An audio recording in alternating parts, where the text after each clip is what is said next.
John chapter 19. Then Pilate took Jesus and had him flogged. The soldiers twisted together a crown of thorns and put it on his head. They clothed him in a purple robe and went up to him again and again, saying, "Hail, King of the Jews!" And they slapped him in the face. Once more Pilate came out and said to the Jews gathered there, "Look, I am bringing him out to you to let you know that I find no basis for a charge against him." When Jesus came out wearing the crown of thorns and the purple robe, Pilate said to them, "Here is the man." As soon as the chief priests and their officials saw him, they shouted, "Crucify, crucify." But Pilate answered, "You take him and crucify him. As for me, I find no basis for a charge against him." The Jewish leaders insisted, "We have a law, and according to that law he must die because he claimed to be the Son of God." When Pilate heard this, he was even more afraid, and he went back inside the palace. "Where do you come from?" he asked Jesus. But Jesus gave him no answer. "Do you refuse to speak to me?" Pilate said. "Don't you realize I have power either to free you or to crucify you?" Jesus answered, "You would have no power over me if it were not given to you from above.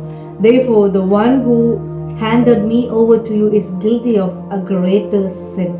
From then on, Pilate tried to set Jesus free, but the Jewish leaders kept shouting, "If you let this man go, you are no friend of Caesar. Anyone who claims to be a king opposes Caesar." When Pilate heard this, he brought Jesus out and sat down on the judge's seat at a place known as the stone pavement, which in Aramaic is Gabbatha. It was the day of preparation of the Passover. It was about noon. "Here is your king," Pilate said to the Jews. But they shouted, "Take him away, crucify him." "Shall I crucify your king?" Pilate asked.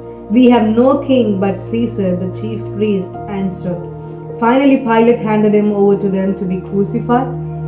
So the soldiers took charge of Jesus.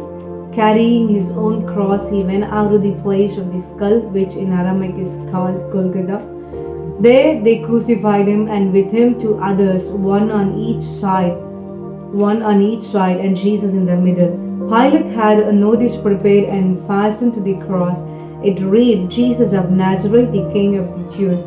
Many of the Jews read this sign, for the place where Jesus was crucified was near the city, and the sign was written in Aramaic, Latin, and Greek. The chief priests of the Jews protested to Pilate, "Do not write the King of the Jews, but that this man claimed to be the King of the Jews." Pilate answered, "What I have written, I have written." When the soldiers crucified Jesus, they took his clothes, dividing them into 4 shares, one for each of them, with the undergarment remaining. This garment was seamless, woven in one piece from top to bottom. "Let's not tear it," they said to one another. "Let's decide by lot who will get it." This happened that the scripture might be fulfilled that said, "They divided my clothes among them and cast lots for my garment." So this is what the soldiers did. Near the cross of Jesus stood his mother's sister Mary, the wife of Clopas, and Mary Magdalene. When Jesus saw his mother there and the disciples whom he loved standing nearby, he said to her, "Woman, here is your son," and to the disciple, "Here is your mother." From that time on, this disciple took her into his home. Later, knowing that everything had now been finished, and so that scripture would be fulfilled, Jesus said, "I am thirsty."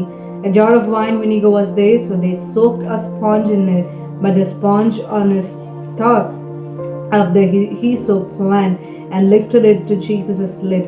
When he had received the drink, Jesus said, "It is finished." With that, he bowed his head and gave up his spirit.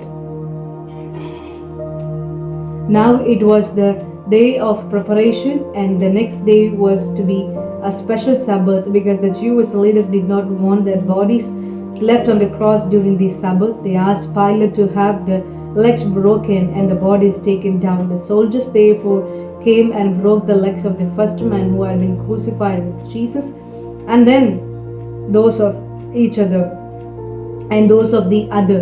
But when they came to Jesus and found that he was already dead, they did not break his legs. Instead, one of the soldiers pierced Jesus' side with a spear, bringing a sudden flow of blood and water. The man who saw it has given testimony, and his testimony is true. He knows that he tells the truth, and he testifies so that you also may believe. These things happened so that the scripture would be fulfilled. Not one of his bones will be broken, and as another scripture says, they will look on the one they have pierced. Later, Joseph of Arimathea asked Pilate for the body of Jesus.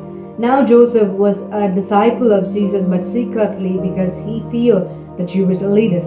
With Pilate's permission, he came and took the body away. He was accompanied by Nicodemus, the man who earlier had visited Jesus at night.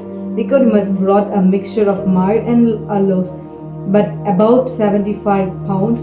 Taking Jesus' body, the two of them wrapped it with the spices in strips of linen. This was in accordance with Jewish burial customs. At the place where Jesus was crucified, there was a garden, and in the garden a new tomb in which no one had ever been laid, because it was the Jewish day of preparation, and since the tomb was nearby, they laid Jesus there.